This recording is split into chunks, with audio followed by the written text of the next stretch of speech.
Hi, today we'll be talking about lesson 2.8, which is factoring polynomials completely. So, in the previous lessons, you guys have factored quadratics that were usually trinomials, a couple of binomials where we'd put zero in the middle. Now we're going to be factoring polynomials with a couple different methods. So, we want to learn how to factor by grouping, which is not with the box. And then we want to be able to factor all the way down to until we can't go any further, and then be able to use that in real life problems. So as we factor by grouping, usually what happens is it's not a trinomial. It will be more than 3 terms. And so as we look at example 1, the first thing we want to do is we want to group it in twos. Sometimes you'll need to reorder things, but usually you can just go from where you're at and factor right there. So as we look at A, the very first thing we're going to do is we're going to group in twos.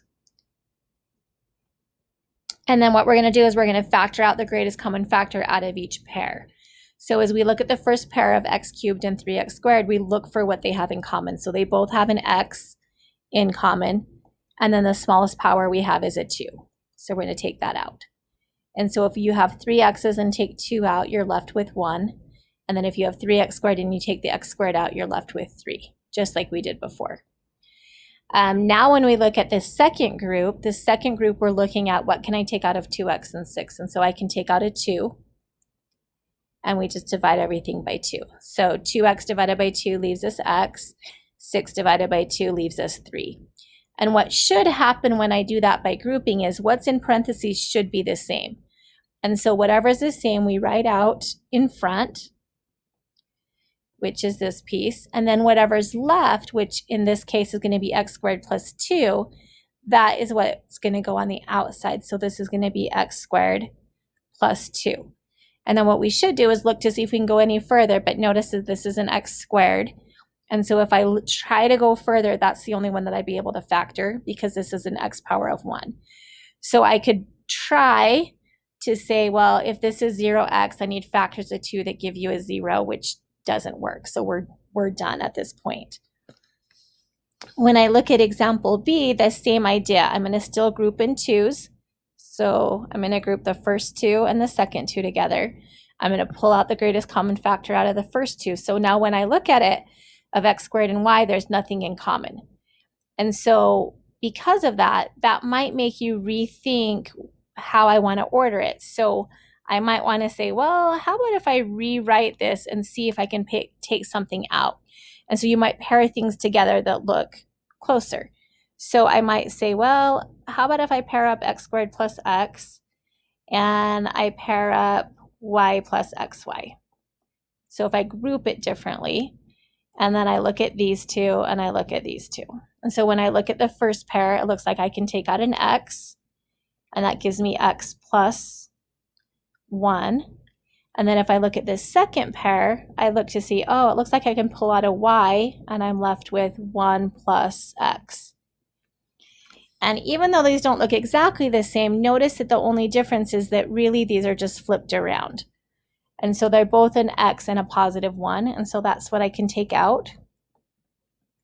And then what they have in common is or what they have left over, I should say, is this x and y. And so that will be my second set of parentheses. And then I'm done. But notice again how when we grouped it the first time, when I looked at the first 2, that didn't help me a whole lot because I wasn't able to pull anything out of that first group. And so when that happens, you might have to go back and see if you can group it differently to see if that helps. So as we look at example 1 and 2, go ahead and try those on your own real quick, just to make sure you're good. And so just pause the video and then go through it. As we look at it, we're going to group the first 2, group the second 2. And notice that when I do that, if I look at the first group, I can take out an a squared.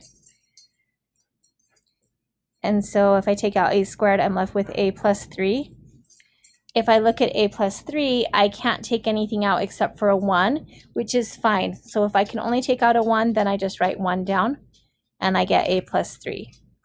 And then as I look again, notice that the parentheses are the same, so that's what I can take out as the common factor. And so then what's left is the a squared plus 1. And again, as I look at it, I can look to see, are there factors of 1 that multiply together to give you a 0 in the middle? But there's not, because the only factors of 1 are 1 and 1. When I look at example 2, same thing. As I look at the first time around, as I look at grouping, notice that that doesn't make it so I can pull anything out of this first group besides a 1.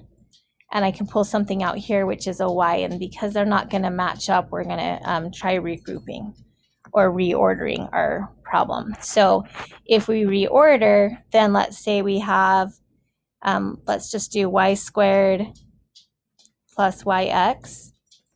And then we can do 2x. Actually, I'm going to do that differently.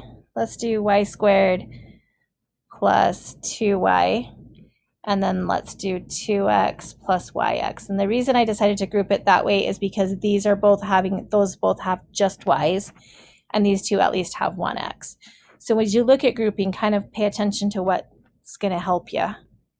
And so as we group in twos, again, as we look at the first group, we can pull out a y, and then we're left with y plus 2. In the second group, we can take out an x because they both have an x. And then you're left with 2 plus y again. And then as we look at it, the whole reason I did that is I wanted this to look the same. So this is y plus 2 and this is y plus 2, just flipped around. So we take out the common factor. And then we're left with a y for the first group and an x for the second. And so now we're factored completely.